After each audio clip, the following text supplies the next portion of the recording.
Are you sending out resumes but not getting any responses? Well, your resume might be holding you back. Stay tuned as I reveal the 10 common resume mistakes you need to avoid to land that dream job. The first thing we're going to get into are spelling and grammar errors.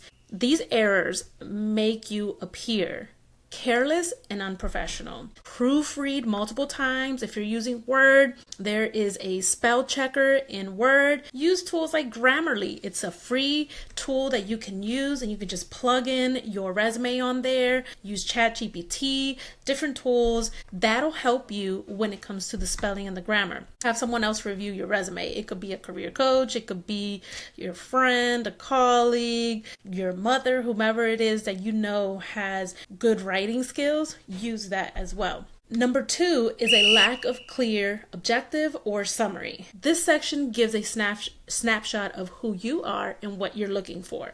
So you want to write a concise and tailored objective or summary. And you want to highlight key skills and experiences relevant to the job. And yes, you want to tailor, if you're going to be using a resume for different roles, different positions, you're going to have to make sure that you tailor to that different job.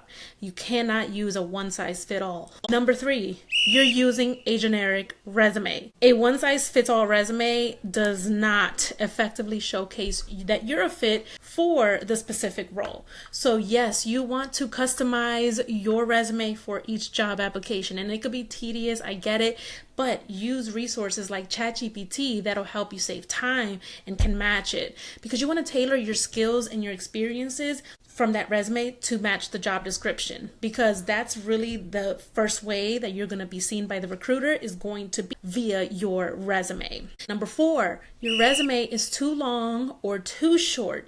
Now, depending on the different roles, if it's an entry-level position, 1 page is acceptable, but if you are applying for like a director, executive level, a 1-page resume is not going to cut it.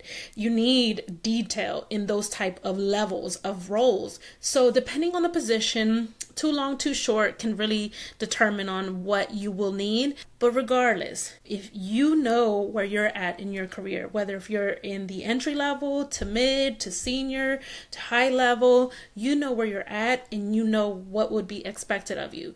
But generally speaking, aim for 1 to 2 pages, because remember, it's all about based on your experience, the type of level that you're in. Be concise, but ensure that you provide enough detail to showcase your qualifications. Your resume is your introduction to a recruiter. This is the first way that we get to know who you are. We get to meet you via your resume on paper or digital format, but we haven't spoken to you yet personally or verbally, at least 9 times out of 10.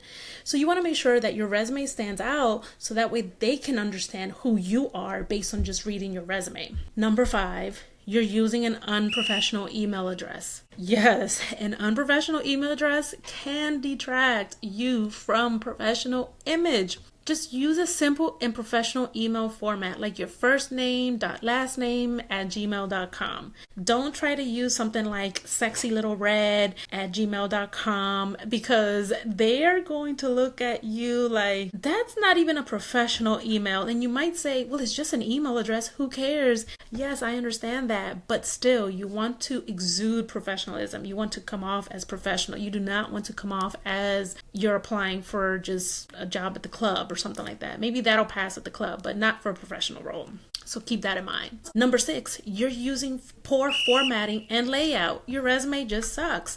You need a well-structured resume that is easier to read and more visually appealing. You want to use clear headings, bullet points, consistent formatting.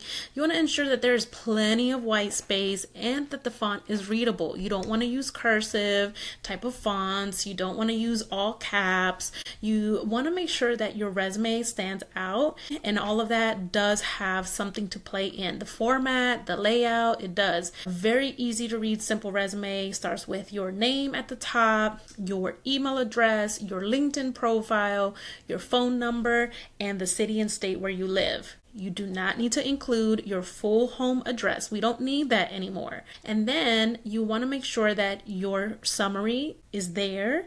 2 to 3 sentences. You don't need to make that lengthy. And then of course your experience and such. That should be kind of where the structure of your resume should be. And then everything else will fall in line with that.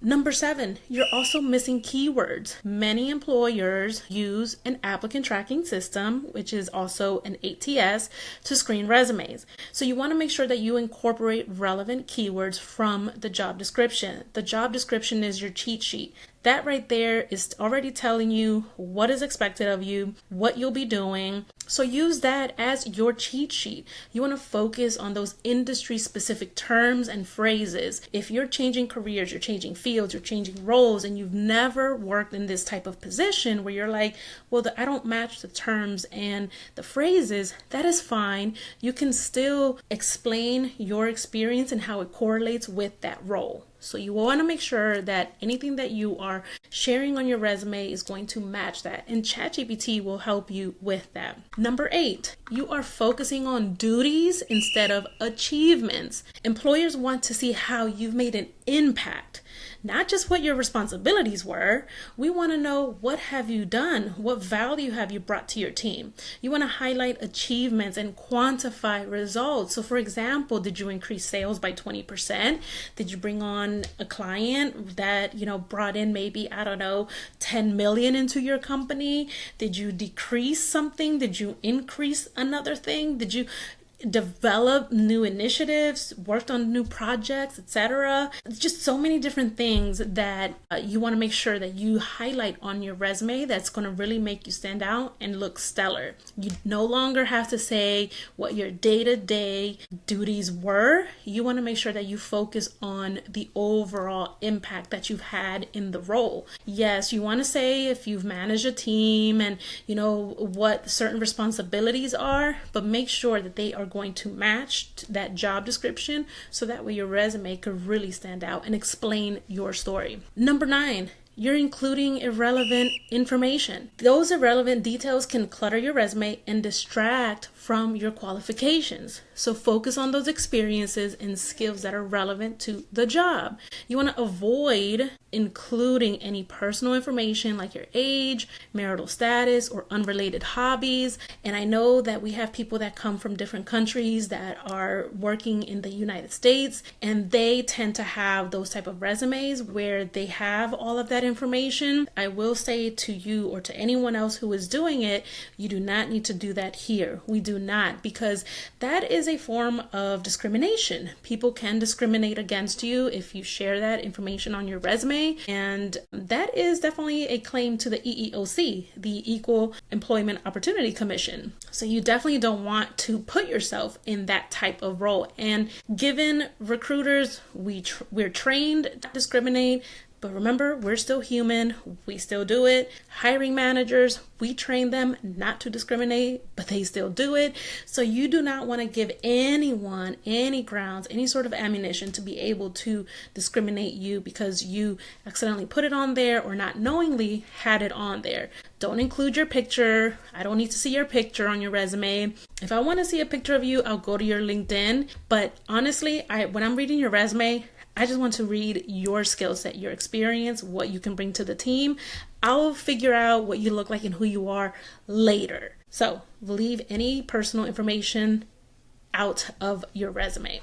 Number 10, you're not sharing any contact information. How are employers going to know how to reach you? You want to make sure that you clearly include your phone number, your email address, and your LinkedIn. We talked about this earlier. You want to ensure that your contact information is up to date and it's professional. You don't know how many times I have received resumes and I'm like, oh, this person looks great. I'm going to email them. I'm going to call them. The number you have dialed is unavailable, or the email bounces back. And now I'm like, okay, well, I have no way to reach out to this person. So remember, we're always updating our resumes and we might have multiple versions of resumes. First thing you want to check, make sure your contact information is up to date. Make sure that it is correct, because you do not want to miss out on those opportunities just because you had no sort of contact information on there. And then also my extra bonus tip that I'm gonna give you: whenever you apply to a job, apply using PDF. Do not upload Word. Word comes out very funky, very weird on our end when you're applying through an ATS. Sometimes we can't even make out and read what you're saying, especially those people that submit their resumes that they've submitted that they created on a Mac.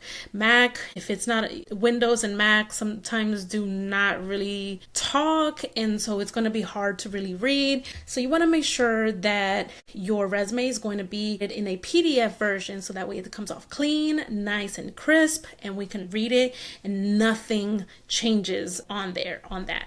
Now, by avoiding these common resume mistakes, it will increase your chances of catching an employer's eye and landing that interview. Remember, your resume is your first impression, so make it count. I hope you found these tips helpful. Please give this video a thumbs up and share it with your friends, and subscribe to HR and Career Talks for more career advice. Do you have any resume tips or any questions or any experiences that you've had?